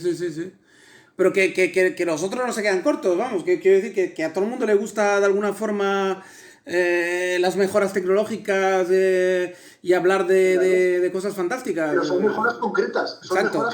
No es el progreso. Eso, exactamente. El progreso con mayúsculas. Exactamente. Normalmente los demás intentan concretarlo en planes muy concretos, muy agarrados a la realidad. Ya mejor, bueno, unas cosas concretas igual, pero... No es el progreso con mayúsculas, claro, esa idea, pues. El Enrique se nos ha quedado por ahí. ¿Está por ahí? No, estaba, por favor, ante todo, educado. Estás- Estaba esperando a que terminase. Vale, no, pues... O sea, voy a decir una cosa con respecto al tema del progreso y después una lectura que fui a una conferencia de un profesor de la Complutense sobre geopolítica que creo que nos va a gustar a los cuatro.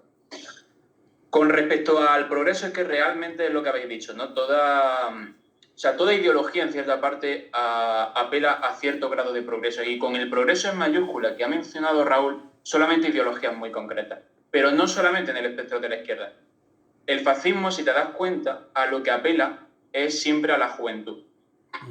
Ellos, aunque tengan una versión de la patria y el nacionalismo que puede ser considerado de derecha, el nacionalismo es una cosa, es un saco donde se puede meter todo y se puede articular de muchas maneras. Pero si os dais cuenta, los regímenes fascistas siempre apelan a la juventud, porque en la juventud es donde se puede crear una antropología nueva.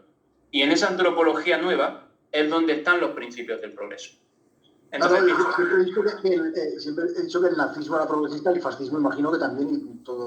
Sí, o sea, todos los que tengan corte fascista, los parafascistas ya sería más complejo, como por ejemplo el franquismo, ¿no? Que yo lo considero parafascismo, pero eso sería en otro debate y realmente lo que mejor define al franquismo es el nacionalcatolicismo. En ese debate no voy a entrar. Claro, con respecto al... No sería progresista, claro, como si hubiera clarísimamente el nazismo o el fascismo. Claro.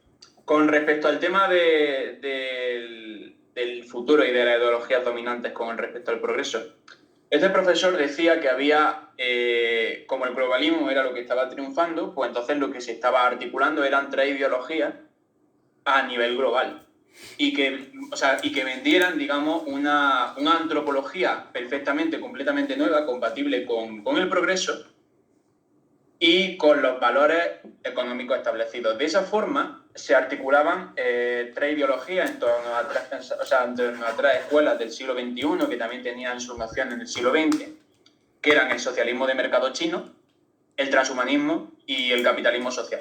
Esas 3 ideologías estarían pugnantes ya no a nivel europeo o occidental, sino a nivel global, aunque estos podrían ser el baluarte o el campo de acción, ¿no? Esa forma, ¿no? Esa perspectiva que ya no convertía el globalismo como un ente abstracto, ¿no?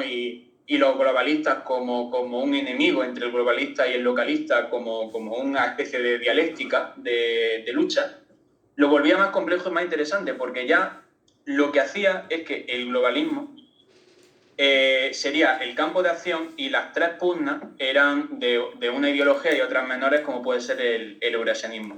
De esa forma, el nacionalismo quedaba como una reacción a ese campo de acción, pero que realmente donde estaba esa situación de pugna eran esas 3 ideologías a gran escala, ¿no? El transhumanismo se ve claramente porque hay muchísima gente que defiende el transhumanismo, pero ya no desde una óptica solamente capitalista, sino incluso desde una óptica anarquista o una óptica incluso fascista. El capitalismo social sería una mezcla rara, respaldada, por cierto, por la Iglesia, y el socialismo de mercado pues sería la ideología china. Esa sería, digamos, la aportación y la perspectiva que quería integrar a esto. O sea, espera, para resumir, porque me ha parecido muy interesante la división. Vamos a ver. Socialismo chino, ¿has dicho? Socialismo de mercado, sí. De mercado. Luego estaría el capitalismo social. Sí. Y luego estaría el transhumanismo, que sería que... Estados Unidos. Perdonad, un chistecillo. Sí. Es como, es capitalismo socialista, socialismo capitalista. John Jackson, Jack Johnson. Sí, ¿no? Claro, sería lo mítico que, o sea, dándole la vuelta a la frase del socialismo con rostro humano, sería el capitalismo con rostro humano. Ajá. Eso se defiende por parte de muchísimos partidos y sobre todo de organizaciones supranacionales como la Unión Europea. Eso, ahí está, ahí quería llegar, quería llegar, Enrique. En lo que te parecía a ti o los parecía a todos, donde nos clasificamos. Yo también en el capitalismo social entraría de lleno a Europa. Y sí, creo que es el único que la defiende ahora mismo con cierto ahínco, entre comillas. Transhumanismo, ¿qué sería? ¿Los Estados Unidos? El transhumanismo es una escuela europea, pero donde creo que se ve claramente en algunos sectores de Rusia y en algunos sectores de Estados Unidos. Entre Rusia y Estados Unidos andaría el tema. Y el socialismo chino es algo muy chino, o sea, algo muy de ellos, ¿no? En principio, pero la idea sería extenderlo a todo el mundo y donde se ve, digamos, un arraigo al margen de China es África. En África hay una pugna entre los modelos de vida occidentales y los modelos de vida chinos porque ahí hay guerras de intereses económicos. Por ejemplo, no recuerdo, o sea, creo que fue en 2014, puede ser en 2015, no me acuerdo, que hubo un conflicto en un país africano, no sé si en el Congo, y había sobre todo un conflicto del coltán. Adivinad quién apoyaba al norte y quién apoyaba al sur. Sí, me imagino que China por un lado y... China apoyaba al norte y Francia apoyaba al sur. Claro. El norte era musulmán y el sur cristiano. Ya. Sí, no, sí, se repite en muchas ocasiones ese tipo de dicotomías en África.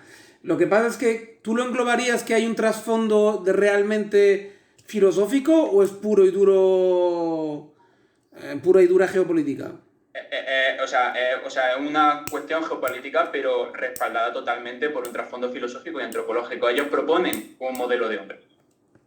O sea, Tanto el capitalismo social como el transhumanismo como el socialismo de mercado proponen un tipo de hombre. Ya no sería un hombre arraigado en la tierra, sino un hombre a nivel global. Lo que se espera de un hombre con valores cívicos y progresistas. O sea que para ti, en la geopolítica nos estamos jugando mucho más. O sea, no estamos jugando solamente quién va a dominar los próximos 20 años el petróleo barato que quede, o digamos el coltán o cualquier otro mineral, sino que se juega algo más, aparte. Se juega quién va a dominar la mente de las personas, correcto. O sea, bueno, o más bien qué va a dominar la mente. O sea, la dominación... No en un sentido agresivo orwelliano, sino en un sentido, digamos, de dominación del lenguaje y del pensamiento, de ser una hegemonía. Se podría decir cultural. Los demás dinero van a poner para difundir su mensaje y por lo tanto es el mensaje el que más va a llegar a la gente y un gran porcentaje de esa gente lo va a comprar. Bueno, de alguna forma por eso llevamos tejanos y vaqueros, o sea, y bambas y tal y cual, porque... Eso es. Hegemonía yanqui por ahora. Exacto, por ahora. No, pues no, tiene bastante sentido. El poder blando, ¿no? Es el poder blando, creo que lo llama Pedro Baños, ¿no? O si lo decía él. Sí, se llama poder blando, se llama nacionalismo banal, son elementos que son inocentes a primera instancia. La colonización cultural que se llama. Colonización cultural, sí, es la hegemonía en términos de Gramsci. Interesante enfoque, sí, o sea, quiero decir, además me parece que define bastante bien la realidad que estamos viviendo a niveles geopolíticos, a niveles, sí, o sea, es decir, la pugna, bueno, es que está claro, sí, porque si gana China al final la contienda, por ejemplo, vamos a poner por el caso, está claro que nos va a afectar a todo, al final, ¿no? El modelo chino se va a imponer, claro, de una forma o de otra.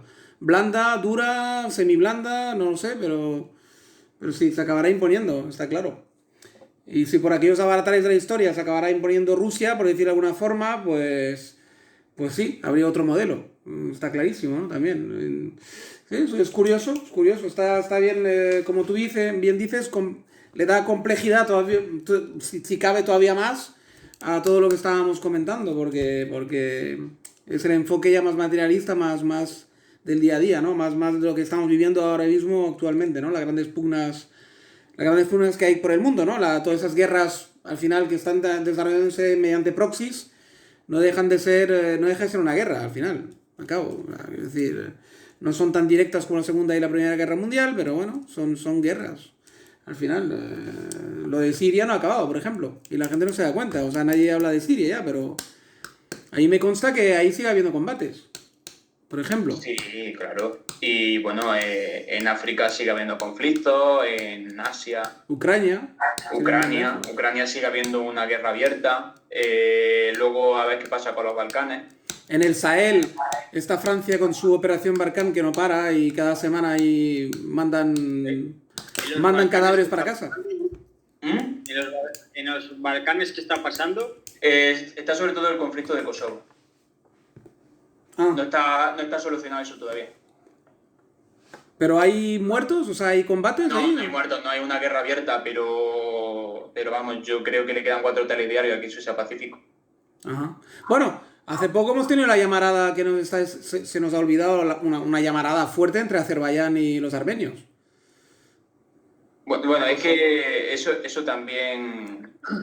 Ahí, por lo a ver, visto, se estaba enfrentando de alguna forma tapada Turquía, no sé si Turquía-Irán o Turquía de alguna forma. Eso hubiese sido así si Irán, por ejemplo, hubiese dado apoyo explícito, pero aquí los que han estado respaldados ha sido totalmente Azerbaiyán y los armenios le quedan, o sea, armenios cada vez son menos. Ujú.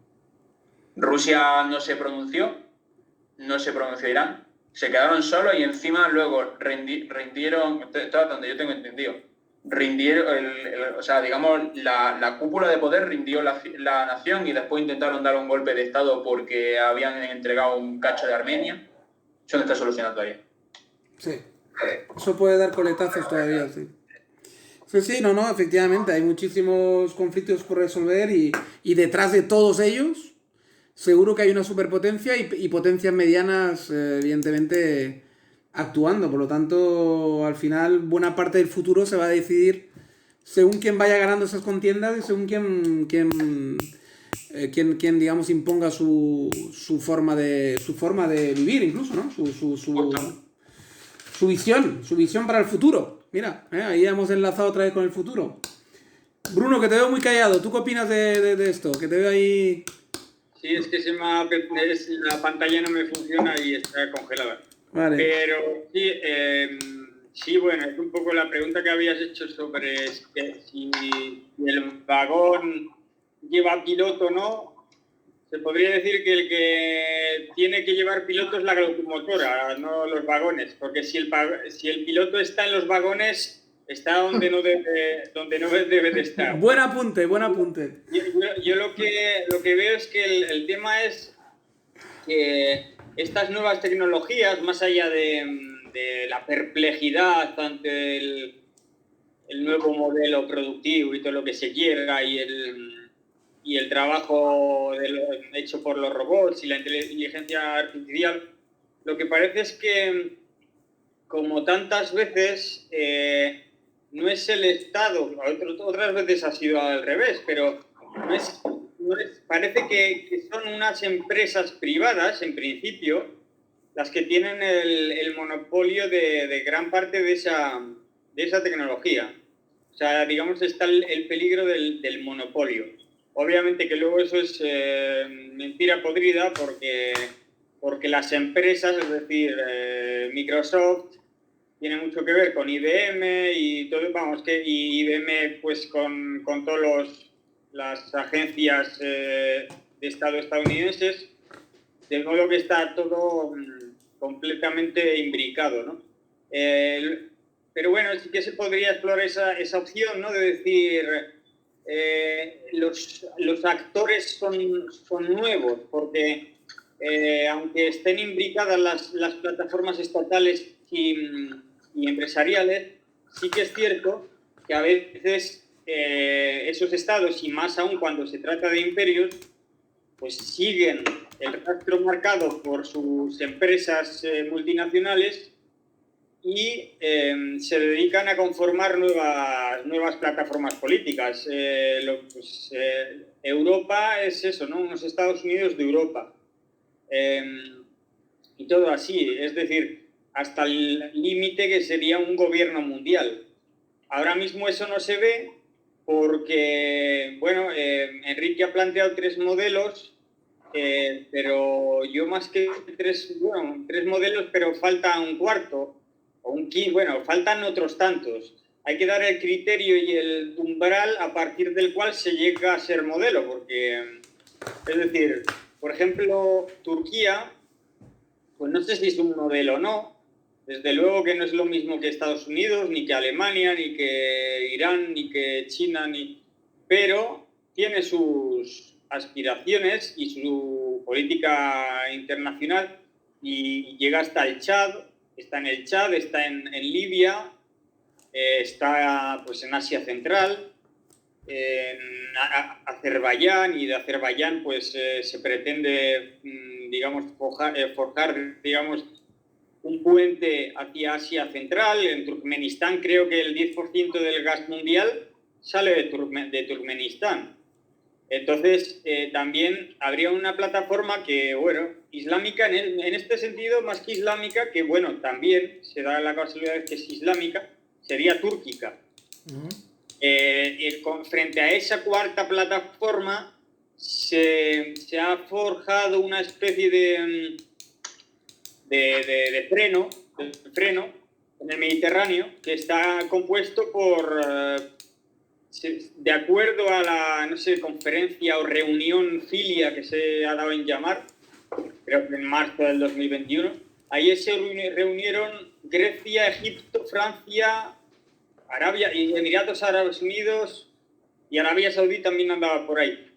La idea era que una contraposición entre esos 5 o 6 países frente a Turquía y Qatar. Qatar, que es el brazo económico, financiero, Turquía, que es el brazo más militar, poblacional, etc. ¿Es un modelo Turquía? Por defecto, quizás. Es decir, modelo, porque aquí se están planteando quizás modelos nuevos frente a esta nueva, digamos, revolución industrial, ¿no? Cuarta revolución industrial de la que se habla.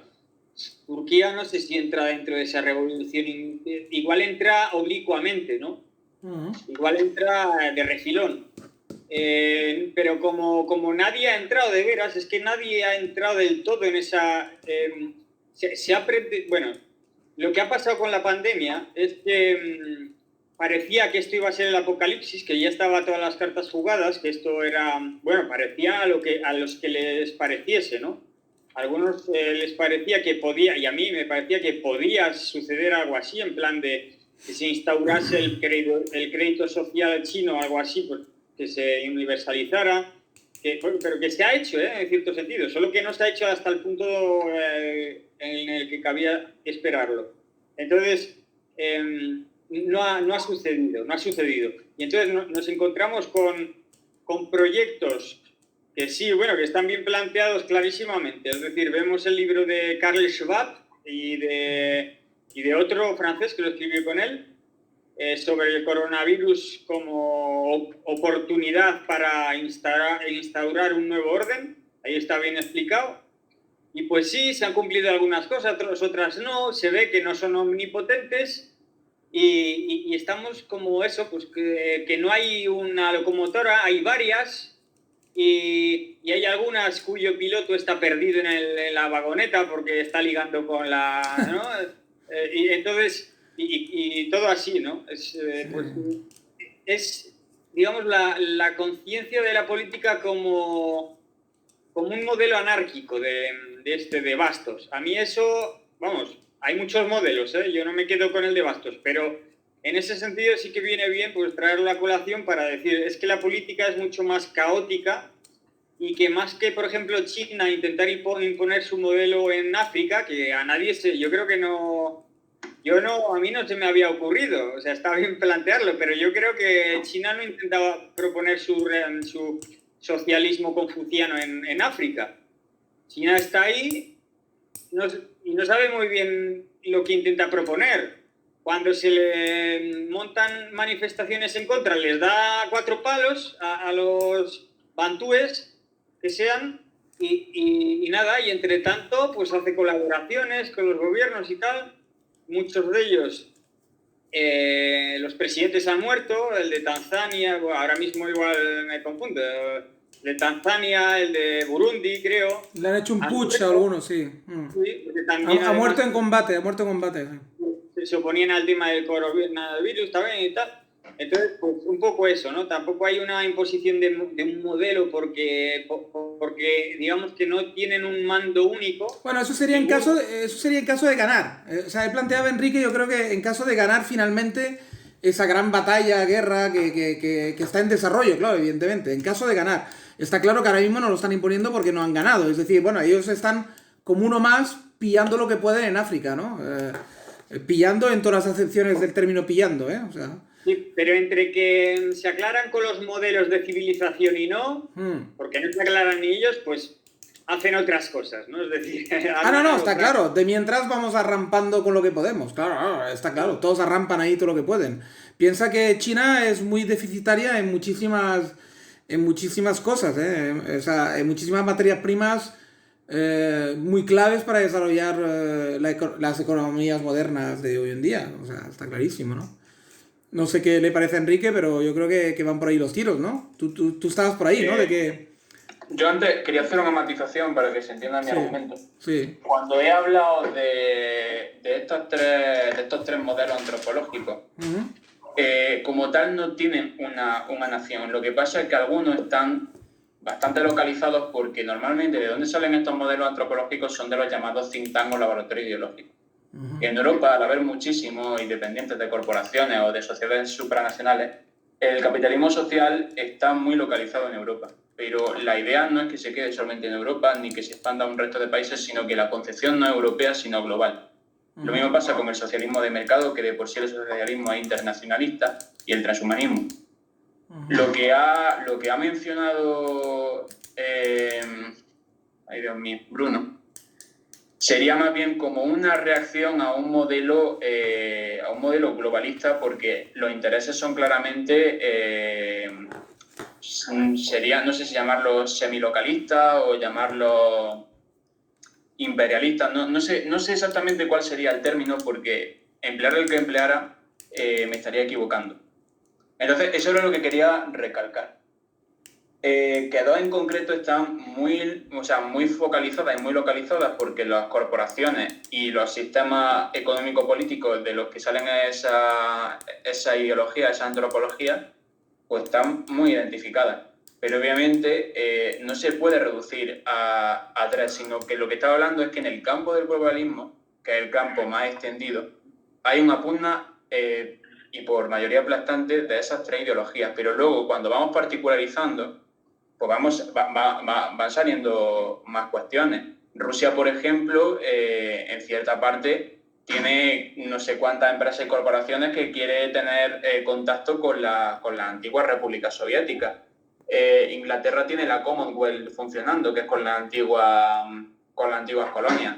A España pues no le ha salido bien ese intento de hermanarse con Portugal y con Hispanoamérica, pero hay algunos think tanks que así lo intentan. Entonces, al final esos modelos imperialistas no tienen una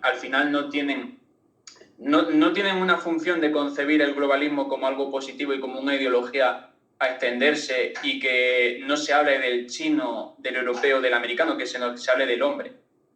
Eso era lo que quería recalcar para que mi argumento se entendiera. Entonces, detrás de esos intereses económicos, ¿no? de la guerra cultural, no de la guerra cultural, sino de la guerra económica en África, los conflictos tapones y demás, hay detrás una propuesta de antropología globalista. Eso era lo que quería matizar. Sí. O sea, que detrás de todo, digamos, al final, la pugna por imponer ese modelo globalista, ¿no? Estaría al final ahí, pues, en paralelo, o llámalo como quieras, o claro, por debajo. Hay un baluarte civilizatorio. Sí, el globalismo, pero tú partes de la tesis que el globalismo ya se impuso, o sea, o se ha impuesto, ¿no? De que el globalismo ya es una realidad. Es una realidad a la que se resisten alguna ideología, pero es ya una realidad. Vale, el mundo está conectado globalmente. Estamos viviendo en una era global, sí, lo queramos o no, por culpa de la tecnología y por culpa de la ideología también, de alguna forma, ¿no? Bueno, por culpa de muchísimos factores. Yo no voy a entrar si eso es positivo o negativo. Sí. Negativo, pero que el mundo esté globalmente conectado y ya se empieza a concebir como un todo, eso es así. El progresismo en minúscula es globalista. O sea, porque ya entiende que su campo de acción, o sea, ya no es por la herencia del internacionalismo, sino que es que ya entienden que su campo de actuación es una socialdemocracia humanista a nivel global. El capitalismo igual, o sea, quiero decir, eso ya es el campo de actuación. Lo que pasa es que hay ideologías con las que nosotros estamos más familiarizados que reaccionan a esa realidad o que reaccionan como al impulso de esa realidad. Claro. Y eso no quiere decir que no haya potencias tutelares sobre el globalismo, que las hay. Claro. Pero que, vamos, ese es el punto de mi argumentación. Sí, ahora lo he entendido perfectamente, vamos, sí, ahora está entendido en el sentido amplio porque ahora tú lo que dices es que, a ver, queramos o no queramos, tengamos la ideología que tengamos, lo que es un hecho es que el mundo es global, o sea, se ha conectado globalmente por muchísimos factores y que eso es así, lo queramos o no. Luego, lo que hagamos con ello, ¿no? Ya se verá, ya se verá. Correcto. Sí. Y en ese campo de actuación, las tres ideologías fundantes eran esas que he mencionado. Y Claro. como reacción o como propuestas imperialistas, pero que ya no sería el hombre como globalidad, sino que sería el turco o el túrquico o el eurasiático, serían ya todos esos modelos. Aunque en un mundo globalizado y finalmente dominado por una facción, yo creo que sería casi impepinable que al final domine una ideología humanista, así dicha, o sea, que englobe al hombre o que vea al hombre como una unidad a pesar de sus colores de piel, religiones, etcétera, casi por una obligación, como te diría yo, casi más que una obligación, un automatismo, ¿no? Es que no sé Claro, cómo... lo que tú te refieres es que es por accidente. Exacto. Es casi porque sí, porque claro, en un mundo global le carece de sentido amar solo a tu piel o tu tribu o tu gente. Quiero decir, es casi imposible ya, ¿no? El enfoque en un mundo ya de hecho y de facto globalizado, digamos. No sé cómo lo ve Bruno, si quiere dar un último toque ahí y vamos cerrando quizás. A ver, yo lo que no me parece eso... bueno, a ver, eso en los hechos se está viendo, es decir, la ONU, los derechos humanos, eso lo tienen integrado en el sentido de que, bueno, pues hay una diplomacia, todos los países se reúnen en la ONU y por lo tanto debe haber cierta tolerancia y cierta tolerancia implica también en las relaciones bilaterales entre los países pues que se permita tener embajadores recíprocamente y por lo tanto que un negro por ser negro o un chino o un iraní o un lo que sea pues no deba ser discriminado en cierto sentido. Entonces eso obviamente que sí, pero de ahí a pasar a que eso se convierta digamos en que ya todo da igual, ¿no? Un poco... En lo normal, digamos, en lo... Sí. En que ya no hay diferencia entre razas, no, y bueno, ya lo hemos comentado Raúl y yo alguna vez, que esto de que las razas se mezclen, aun si se llevara a cabo, digamos, de manera sistemática, algunas se mezclarían más y otras menos, y al final habría nuevas razas. Es decir, que eso no puede pasar. Y la ideología lo que tiene la ideología es que se confronta con otras. Y por lo tanto, si esa ideología que dices de derechos humanos y de todos iguales y tal, se extendiera por todo, ya no sería ideología, ya no lo sería. Entonces, a poco que se nos olvide, vamos, claro. Entonces, sería, qué sé yo, modo de costumbre o algo así, pero una costumbre universal, pero una costumbre puede ser tener un PC, un ordenador en casa. Pero casarse con cualquiera, no sé yo, no creo, no, eso no puede ser. O sea, creo que no. O sea, como ideología sí, pero siempre con su contrapuesta. Es decir, izquierdas contra derechas, globalistas contra no sé qué, progresistas. Pero si deja de ser ideología y se vuelve esto tecnología, o sea, modo de vida, costumbre. Sí, sí. Esto solo podría ocurrir con un agente externo al que oponerse. Contra los extraterrestres, por ejemplo, que se forjara una armada donde sí, ahí todos se mezclaran, pero vamos... Y aún así, esa mezcla se daría solo, pues eso, en ciertos lugares, en la armada y tal, porque la Tierra seguiría manteniendo ciertos climas que son más propicios a todo tipo de personas. A Sudáfrica, por ejemplo, los blancos y los negros llegaron casi en el mismo tiempo. En la punta sur de Sudáfrica llegaron antes los blancos que los negros. literalmente. Antes de estar los negros bantúes, estaban los blancos. Y antes de ambos dos estaban los bosquimanos, ¿no? Pero los bosquimanos no eran negros, eran ocres, eran marrones. O sea, no son negros los bosquimanos, son otra cosa. Son gente que estaba ahí desde hace mucho, de los bantúes bajaron hace 3.000, 4.000, 5.000 años, empezaron a bajar, eso, pues a bordear el Congo y muy tímidamente, y luego fue hasta hace unos siglos que llegaron hasta Sudáfrica. Entonces, ¿se han juntado en Sudáfrica? No. O sea, sí que hay unos que se han mezclado. Blancos, no sé los porcentajes. Igual hay un 10% y el resto son negros. Es decir, que sigue habiendo, es decir, que no se han mezclado. Sigue habiendo... O sea, tú lo ves, en definitiva, imposible. O sea, para ti, esa evolución, digamos, de la humanidad, o sea, trascender las razas o trascender esas divisiones que nos hacemos los humanos desde hace siglos, esa manía de dividirnos por color de piel, y si no por religión, y si no por lo que nos inventemos, porque para eso somos muy creativos, al parecer. Nos hemos inventado 1000 formas de diferenciarnos entre nosotros.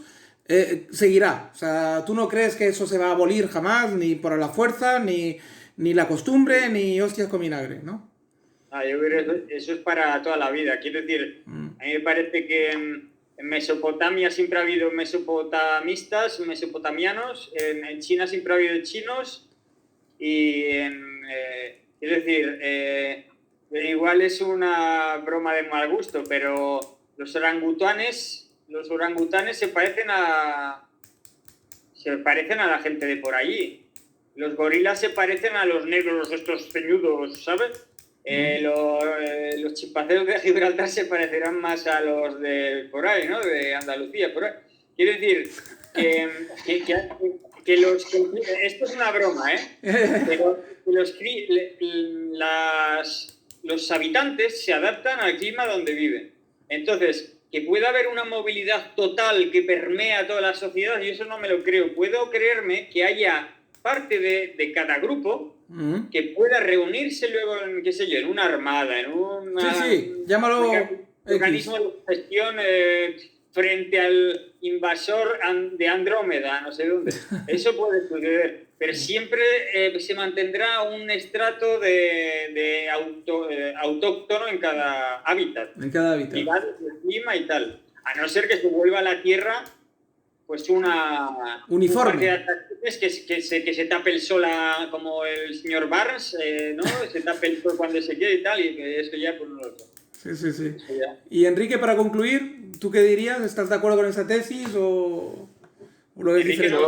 Yo sinceramente, o sea... ¿Raúl se ha ido? ¿Qué? ¿Raúl se ha ido hace ya? Sí, hace ratillo.